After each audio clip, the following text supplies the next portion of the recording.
And for today, oh, sorry. Oh, yep. Okay, so Tim posted the link of the group meet in the chat for anyone who still has yet to join. So today our learning objectives are to review the major parts of the brain, review the major lobes of the cerebral cortex, review the functions of the hypothalamus within the limbic system, learn about the effects of damage to the forebrain, review the parts of the midbrain and hindbrain, learn about the effects of damage to the midbrain and hindbrain, and also review the neuron structure and major neuron types. So first, I wanted to start off with the broad parts of the brain, which are the forebrain, which is mainly used for sensory processing, endocrine structures, and higher reasoning, and the midbrain. So as you can see on the diagram to the right, this is the forebrain. The midbrain is the upper part of the brainstem in that light blue area, and it's mainly used for audio-visual processing. And also the last part is the hindbrain, which is for autonomic functions such as respiratory rhythms and sleep. And so we're right now going into the forebrain. So within the forebrain, there is the cerebral cortex, and the four main lobes are the frontal lobe, the parietal lobe, the occipital lobe, and the temporal lobe. And in my experience, I kind of just memorized all of the lobes as itself, but there is a popular mnemonic called FPOT for remembering it. So if that's helpful for you, then feel free to use that. And just to go into what the frontal lobe is mainly for, it's for body movements, executive functions. So that would be like problem solving, thinking, and helping to navigate the other areas of the brain, and also for speech production. Oh, what's the mnemonic? Yes, it's FPOT. It's in the chat. And the next lobe I wanted to go into is the parietal lobe, which is mainly for feeling. And when I talk about feeling here, it's like physical feeling. So touch, pain, pressure, and temperature, as opposed to like emotions. So just make sure it's physical feeling. And also for spatial processing, so you can orient yourself in a space and understand where you are relative to other objects in the room or in a space. And the next, lobe is the occipital lobe, which is mainly for vision and being able to see, processing the information from the eyes. Another, I guess, fun fact about the occipital lobe is that the cells are striped or striated. So when you're looking under a microscope, you're going to be seeing the cells that way. Also, so the final lobe is the temporal lobe, which is mainly for sound processing, what you're hearing from your ears, and also for language reception and comprehension.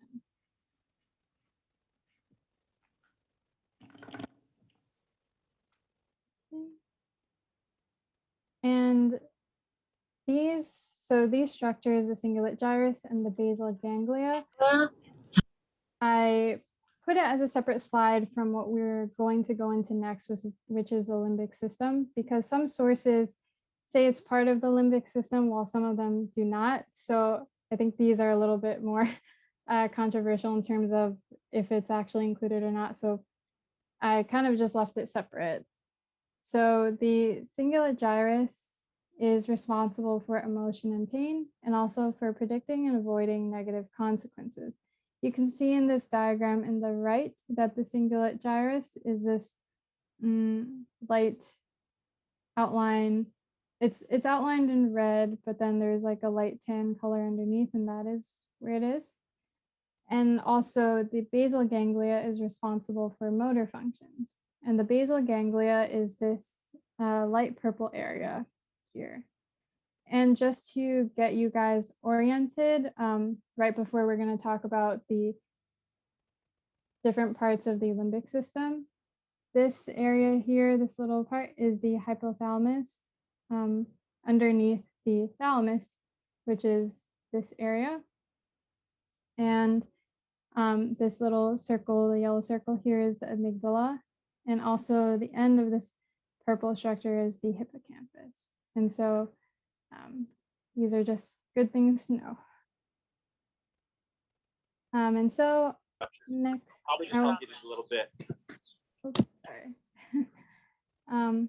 So yeah, if you have any questions, feel free to stop, mention in the chat. But I'm gonna go on to the limbic system right now, which is a popular mnemonic here for the limbic system is HAT hippo. And so HAT, H for hypothalamus, A for amygdala, T for thalamus, and hippo for hippocampus. It's a nice one. I also use that one. And so just to go into what each of these parts do, the thalamus is a sensory relay station. So it takes in all of the information that you're getting from your senses. So touch, hearing, everything except for smelling, because smelling is actually closer to the amygdala, which is responsible for anger and violence and fear and anxiety. And following that, the hippocampus is for usually turning short-term memories into long-term memories. And the hypothalamus is really important for regulating all these different systems, the autonomic nervous system. So you might remember the fight or flight and rest and digest, and the endocrine system. So you know that usually the hypothalamus is associated with the pituitary gland, and so there's the anterior pituitary and the posterior pituitary hormones. But here I just mentioned epinephrine and norepinephrine. And there are also main parts of the hypothalamus that tend to be important sometimes in passage readings. So that would be the anterior area, the lateral area, and posterior area, as well as the ventral medial area. And so out of those, I think the most important would be the ventromedial and lateral, and good mnemonics for that as well. So for ventromedial here in the bottom, it's a VMH. And so you see that the function is for eating and satiety, so feeling and recognizing that you're full. And so the mnemonic goes VMH, or very much hungry. So when there is a dysfunction in this area, you won't be able to really, stop yourself from eating and feeling that satiety. And then for the lateral area, the mnemonic LH, so less hungry, is related to feeding behavior. So when that's dysfunctioned, then you won't feel hungry, and so LH. Also, the limbic system is really important for the emotions in an individual. And yeah, that is the limbic system. And now we're just going to start off with a question. So hopefully it touches on what we've already covered. Tim, I believe, will be putting the poll up. There will be, I hope this one won't be too bad, because some of the structures we haven't gone over yet, and just a hint, they're not the correct answers. So that should make it easier. But yeah, Tim, let me know when everyone has filled out the poll.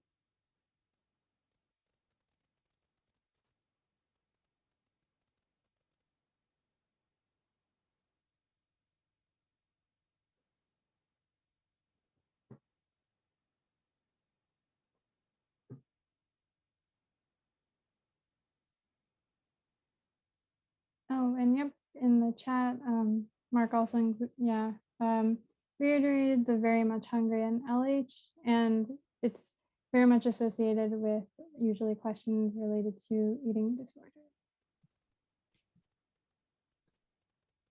Okay, so we have 27% saying A, 9% saying B, 45% for C, and 18 for D.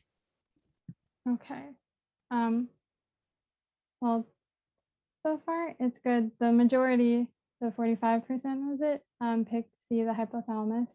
And so I guess just to go into each of the, well, we will get into the cerebellum and the pons a little bit more, but these two are part of the hindbrain. And so for the thalamus, that's mostly related to sensory relay. So anything from your senses, except for smell, is the information that would be getting sent to your brain. The hypothalamus, as I kind of mentioned, I guess I didn't mention the word homeostasis at that time, but because it's part of the limbic system, it is associated with regulating emotion, and because the hypothalamus is associated with, the pituitary gland and the different hormones, these all help with, regulating and maintaining this homeostasis. And I also just wanted to point out that the previous slide has a lot of, different regulation. The hypothalamus regulates all these different things with feeding and reproduction. And each of these different parts have more specifics as to what they do. But I just wanted to stress that the four main things associated, or four main functions associated with the hypothalamus, are usually the regulating hunger and thirst and sleep and sex. So it's a easier thing to remember these four as opposed to memorizing each of the specific parts and what they do, because some of the functions, as you can see here, overlap. Hopefully that helped. If anyone didn't understand something from there, feel free to put a chat message, but if not, we're gonna go into the next question. And also, Tim, let me know when the poll is up and when most people have answered.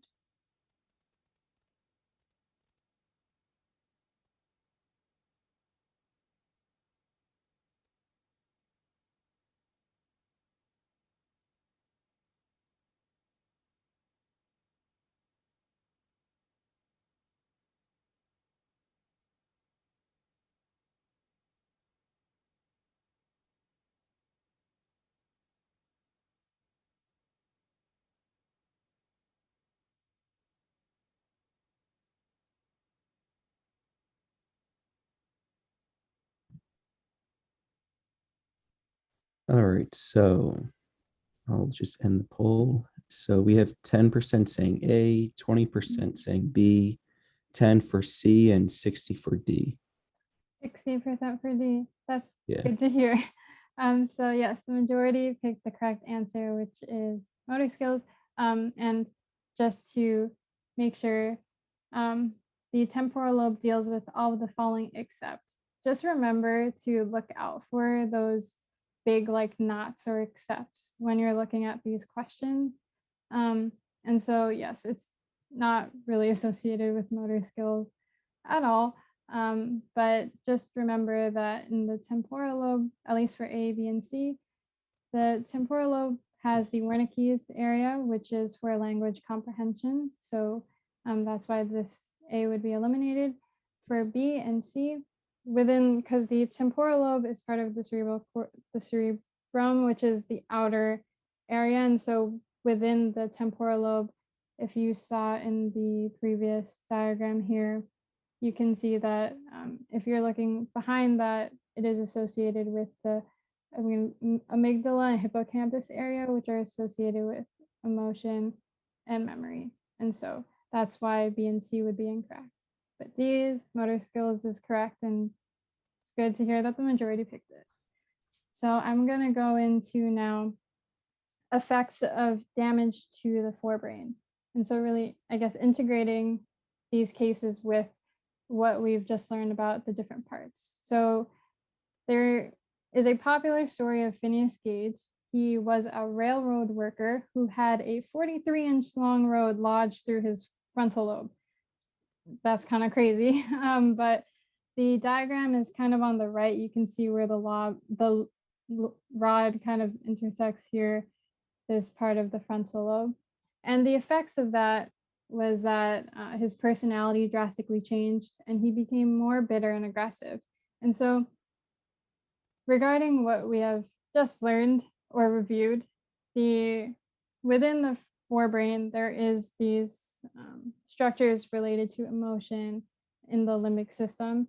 And also in the frontal lobe for, executive functioning and thinking, which can help with inhibiting maybe some of your innate behaviors that you would automatically have. And so because these parts were damaged, he could no longer really control his aggressiveness that much, and his personality just changed. And so that was that. And there was also an instance with patient 10 who lost ability to speak and could only say 10. So the researcher Broca, which is coincidentally why the area's name is called Broca's area, he discovered a damage to that particular place in the left frontal lobe. And so usually when the Broca's area is damaged, patients lose the ability to speak. And so that's how the Broca's area was found. And I also wanted to connect mental disorders and the forebrain. And so these different disorders, depression, schizophrenia, dementia, and Alzheimer's, are ones that very commonly appear on the MCAT exam for the psych-soc section. So I think it's good to find this connection with, what is, oh, yeah, very true. People will be aggressive and angry if something was lodged up in your brain. But yeah, just to keep going on here, these mental disorders are really common in the MCAT for psych-soc, so it's good to know this connection between how the forebrain is affected. And so depression is caused by the abnormal activity in the frontal lobe and also the limbic structures. And so, usual effects of having depression is feeling of hopelessness, loss of interest from activities. And the next mental disorder is schizophrenia, which is actually due to the shrunken frontal and temporal lobes, which cause, hallucinations, delusions, disorganized speech or behavior, and blunted emotions. The next one is dementia, which is actually due to the damage to the frontal and temporal lobes as well. And this causes behavior and personality changes, and occasionally also aphasia. So aphasia is affecting either, speech production or comprehending speech. And Alzheimer's here is due to the shrunken temporal lobe that spreads to the frontal and parietal lobes. And this usually causes loss of cognitive functions, memory, and then even basic activities of daily living, which is very serious. And so, right. Now, so all of these were related to the forebrain. And now we're going to switch into the midbrain. And the midbrain, so I briefly mentioned the basal ganglia before, but a part of it is in the forebrain and a part of it is in the midbrain. But what is important to mention, Yes, yeah. So as Tim mentioned, you'll want to study these diseases more and familiar with its relationship to dopamine, which we will actually get to in a moment. But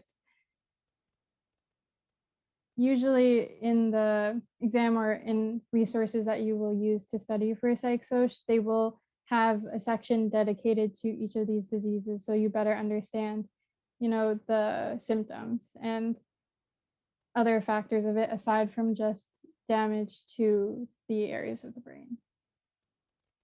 And so the midbrain, an important part of the basal ganglia that is in the midbrain is the substantia nigra, which is associated with the dopaminergic neurons. And so,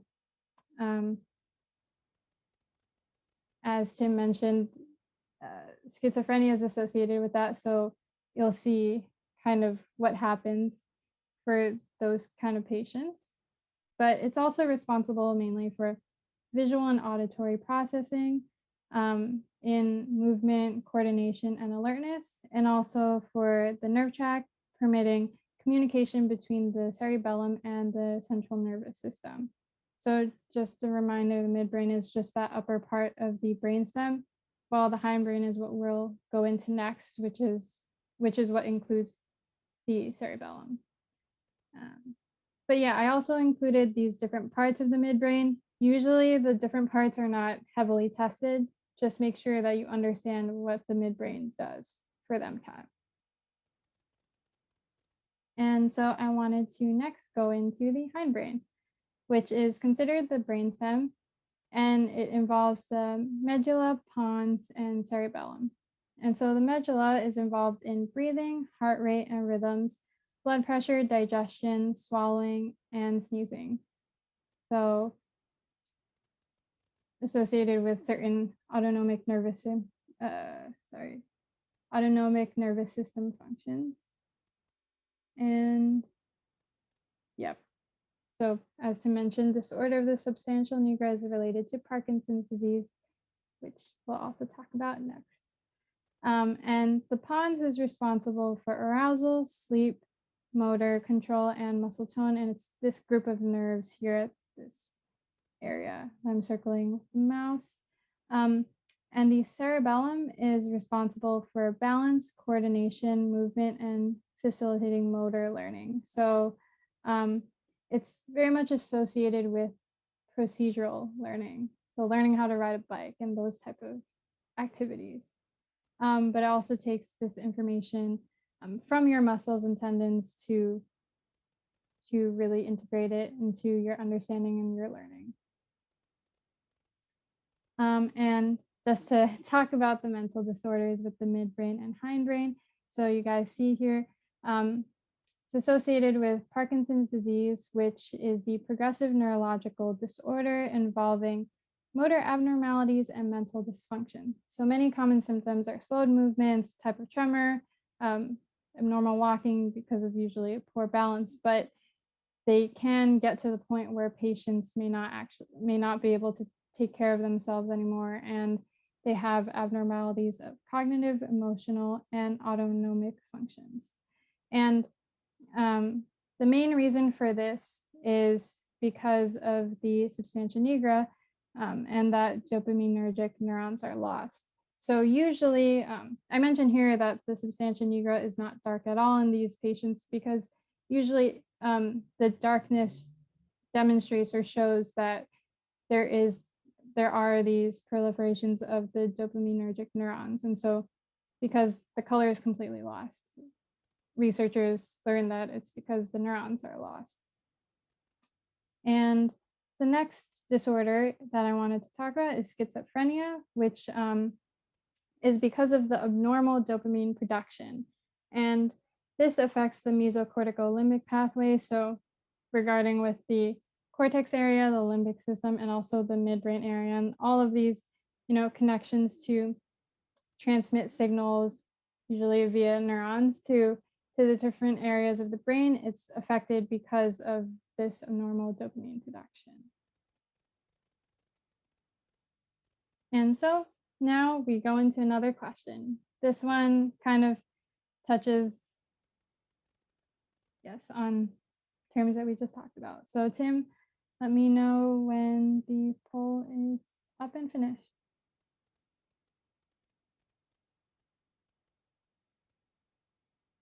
Okay.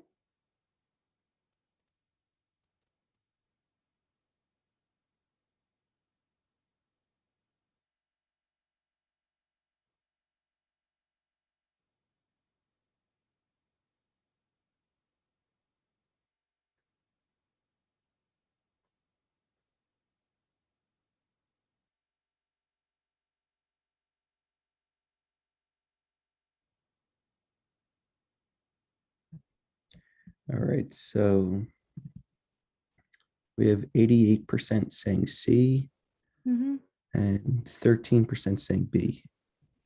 Okay, great. Yeah, so in this, the majority picked the correct answer, which is C, hindbrain. And so I guess you understand why it would not be D, spinal cord, because the child is still able to walk. And I guess for the midbrain, the reason that is incorrect is because it's mainly for auditory visual processing. And the forebrain is usually for higher order functions. And so the hindbrain being damaged is the main reason why she can't coordinate the movements, as we mentioned with the hindbrain for balanced coordination of movement. So great job, guys. And then we're going to go into another question here, which is a little bit more from what we learned closer to the beginning, I would say. And I see that, oh, would damage to the tegmentum cause that too?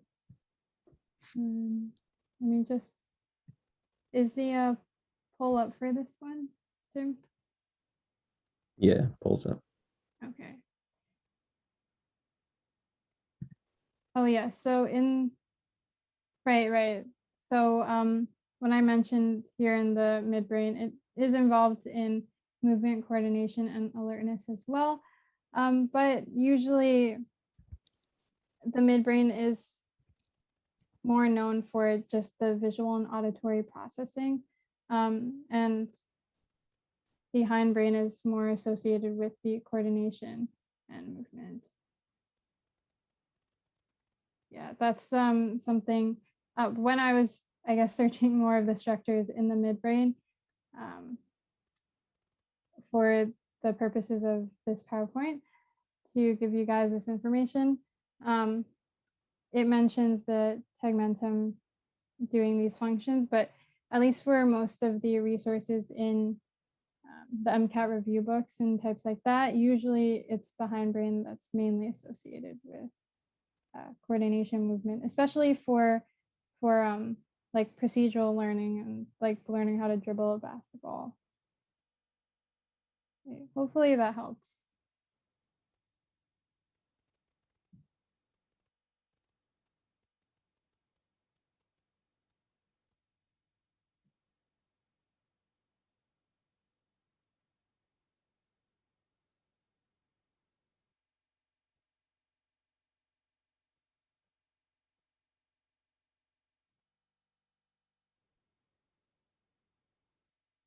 Oh wait, Anastasia, are you is that for the answer to this question?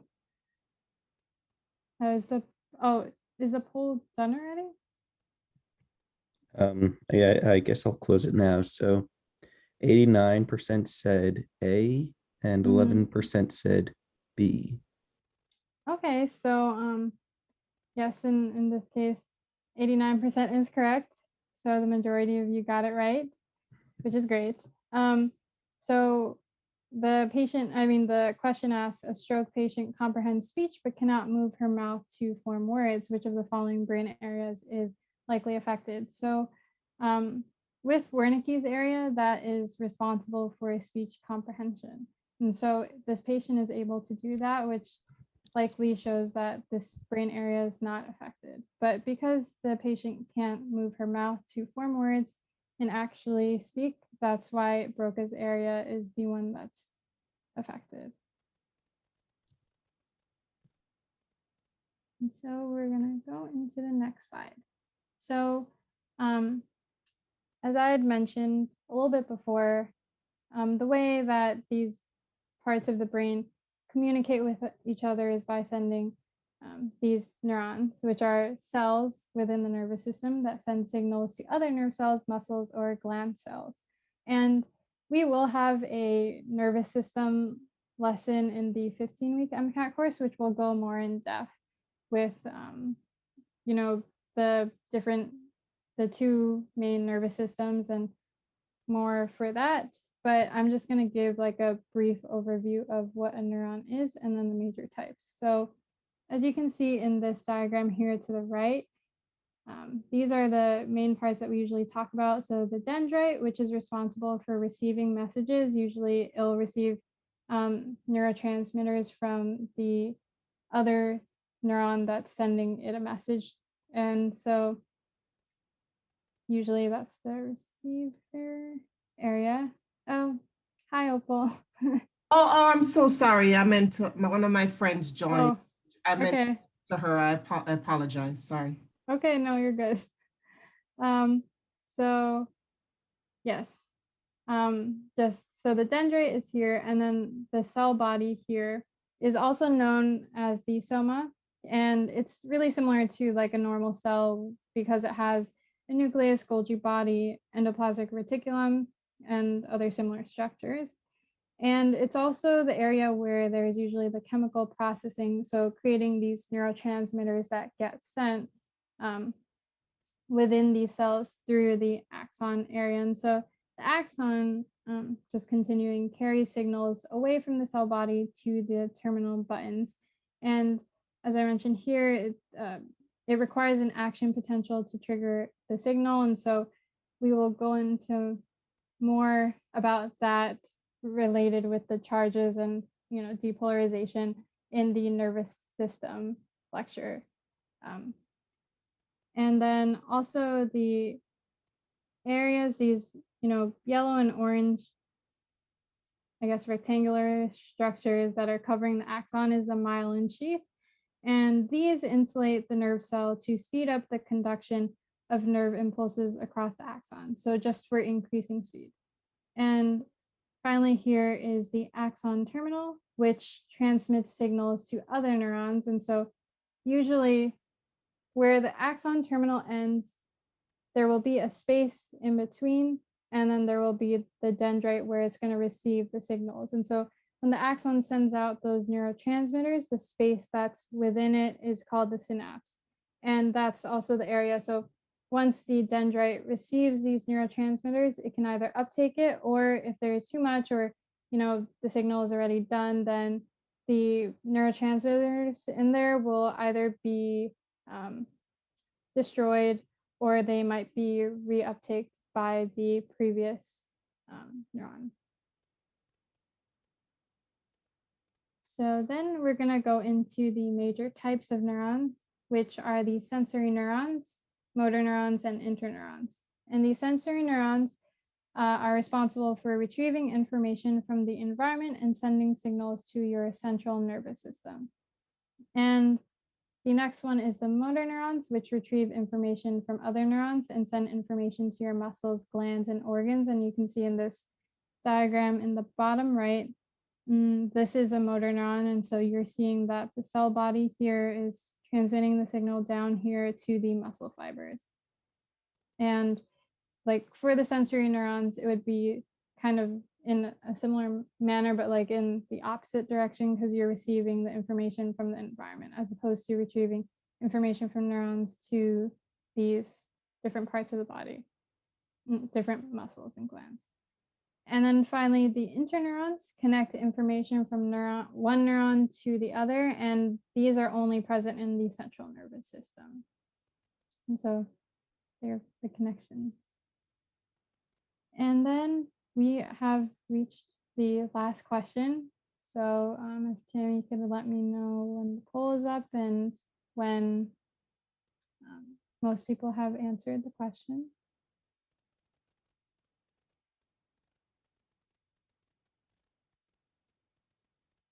Hopefully this one isn't too bad.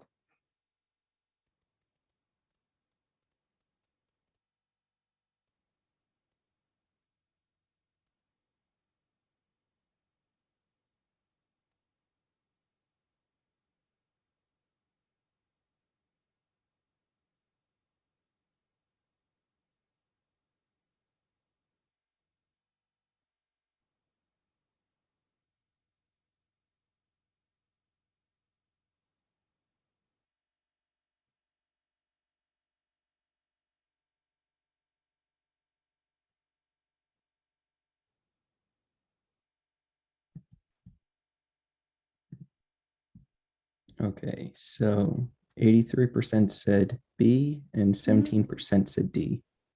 Okay, great to hear that the majority is getting this one correct as well.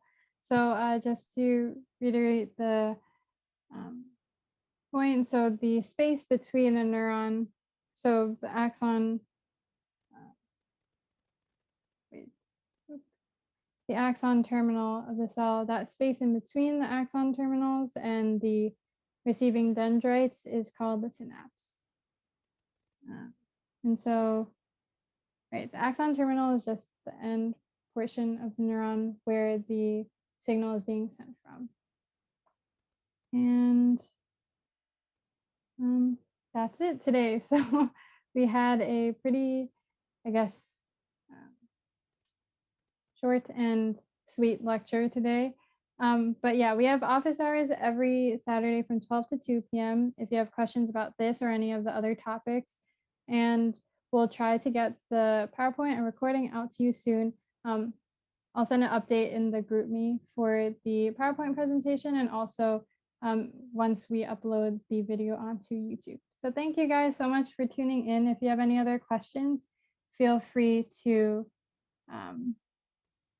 send it in the chat